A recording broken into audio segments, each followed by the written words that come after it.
Where were you in '62? American Graffiti is quite honestly one of the best coming-of-age films ever. Directed by George Lucas, it's nothing short of the classic cruisin' for a bruisin' while bathing in the last bits of youth for this central group of teenagers. Some off to college when the sun rises, and some living in that perpetual question mark. Man, the atmosphere, the cars, the music. We feel like we're sitting next to Richard Dreyfuss as his newfound and unmet love drives away. This classic American film was actually first rejected by executives at just about every major film studio before it was finally successful with Universal Pictures, and it has since become one of the most profitable films ever made. I'm your host, Nostalgic Nick, and today we're heading back to 1960s Modesto and taking a look at what the cast has been up to. If you enjoy this video, be sure to give it a thumbs up for us. And subscribe to the channel for even more nostalgia. But let's get on with it. The night won't last forever.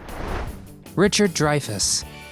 Curt Henderson has to figure out what he wants in life. Is college the answer? He's a bit anxious and innocent, and finds comfort in being with his best friends. Curt is very relatable, and has an eventful night, with a brief side-by-side encounter with a blonde that shook him, to getting involved with a street gang. Dreyfuss really is alive in this role. It's terrific. This was the most perfect, dazzling creature I've ever seen! Richard began acting in 1964, and worked the TV circuit for about a decade until George Lucas appreciated the thoughtful analysis that he brought to this audition, and he gave him the choice of either Curt or Terry. The following year in '74, Dreyfuss played the leading role to critical acclaim in The Apprenticeship of Duddy Kravitz. The '80s brought us the timeless Stand By Me, and in the '90s, Mr. Holland's opus. Despite being one of the many greats in acting, he's been known to clash with others, including Jaws co-star Robert Shaw and actor Bill Murray during the filming of the cult classic What About Bob?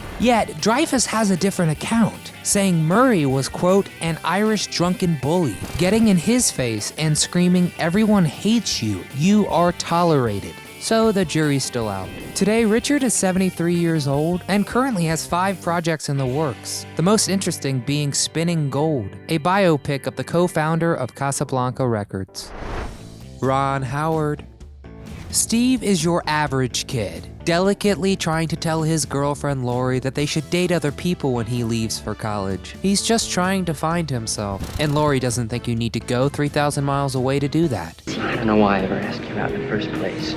You didn't. I asked you out. This is Ron's precursor to his Richie Cunningham on Happy Days. And if you're a fan of Happy Days, or even younger Ron as Opie in The Andy Griffith Show, we have great deep dives for both of those legendary TV shows for you to check out next. As we all know, Ron became one of the best directors in the biz, leading such greats as Apollo 13 in 1995 and Frost Nixon in 2009. He's currently developing his 1988 directed film Willow into a TV series, which will yet again star the great Warwick Davis as Willow. Cindy Williams. Laurie is Curt's little sis and current girlfriend of Ron Howard's character. Mind your business, John.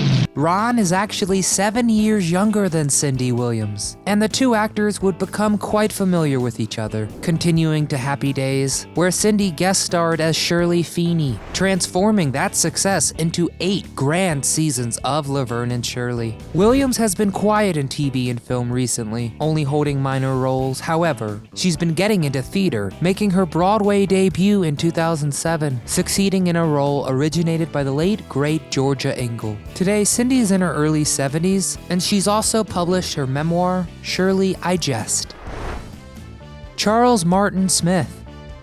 Terry the Toad Fields is pretty nerdy and socially awkward, and spends the night driving Steve's slick ride around town when he spots Debbie walking all alone. So a little chatter gets these two cruising together for the night of Toad's life.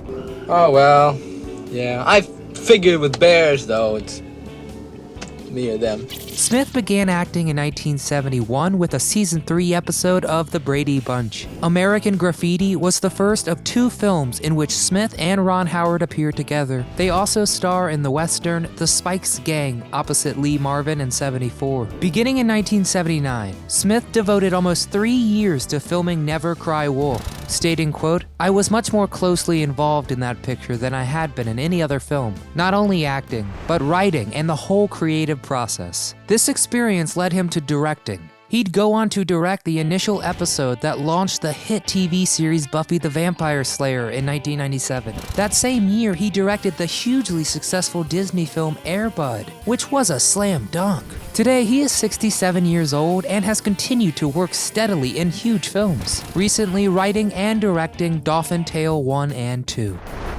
Mackenzie Phillips. Carol Morrison is a pretty advanced for her age preteen who hops in that gorgeous yellow coupe and unexpectedly turns John Milner's night from cruising looking for babes to more babysitting. It's really great fun to watch.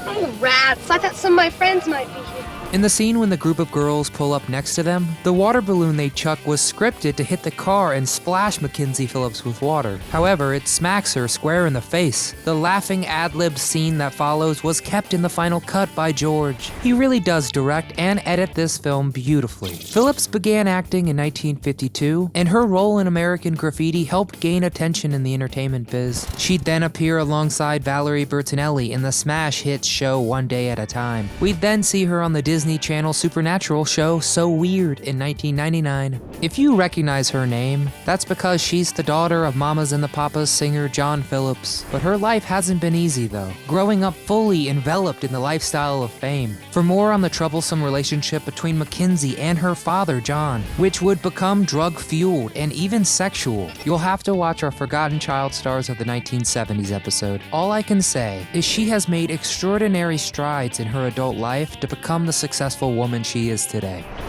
Candy Clark. Debbie Dunham was the blonde who hopped alongside Toad for a night they'd both remember fondly. Clark actually received a supporting actress Oscar nomination for this role, but lost to a 10-year-old Tatum O'Neal for Paper Moon. I always thought I looked like Sandra Dean.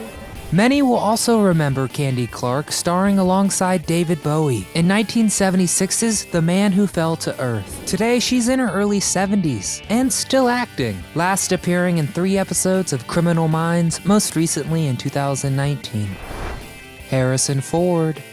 Bob Falfa is a very bold out-of-towner, looking to race John in his famous Ford coupe. Harrison was asked to cut his hair for the film, and naturally he refused, but offered to wear a hat instead. During filming, he was reportedly arrested one night after a bar fight and kicked out of his motel room. Oh, Harrison, you rebel. Most of us know Ford best as part of the bigger rebellion, as Han Solo in George Lucas's far-out sci-fi epic Star Wars. Set designer Roger Christian claims he added the pair of dice hanging in the Millennium Falcon due to American Graffiti. Harrison is one of the greats for sure, also becoming Indy in the Indiana Jones franchise. And we're even getting a new Indiana Jones film slated for a 2022 release.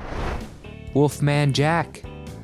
The legendary real-life DJ Wolfman Jack, with his iconic gravelly, raspy voice, added authenticity to this wonderfully sculpted film. The Wolfman is everywhere. In gratitude for his performance, George Lucas gave Wolfman Jack a fraction of the net profits, which ended up being enough to provide a comfortable income for the rest of his life. The Wolfman began appearing in cameos in 1971, with American Graffiti being just his second. He continued to use his voice to land side gigs, like on the cartoon spin-off The Fonz and the Happy Days Gang. The final time he did so was in 1995 on Married with Children. Sadly, that very year, the Wolfman passed away at the age of 57 from a heart attack. In regards to his iconic and distinct voice, he says, quote, "It's kept meat and potatoes on the table for years for Wolfman and Wolfwoman. A couple shots of whiskey helps it. I've got that nice raspy sound. Certainly a voice we'll always remember."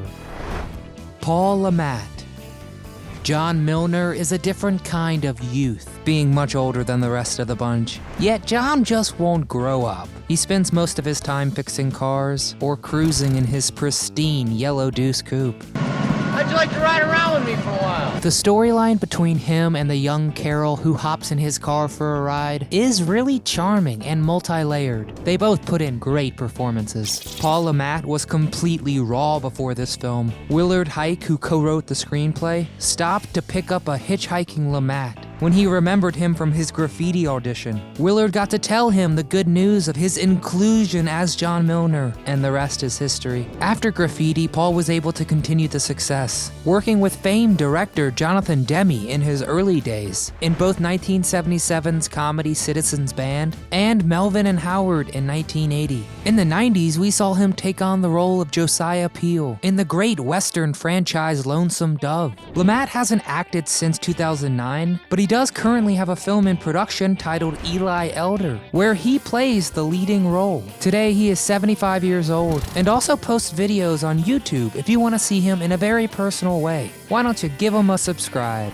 And there you have it, a stacked cast of untapped potential. This film is a forever classic. I don't think anyone could get enough of young Harrison Ford. Was he your favorite character from this flick? Is this George Lucas's greatest film? And who out there enjoyed the sequel, More American Graffiti, released in 1979? Let us know in the comments below. We want to hear from you. And if you enjoyed revisiting this 1973 gem, don't forget to like and subscribe. But until next time, from all of us here at Do You Remember, thanks so much for watching.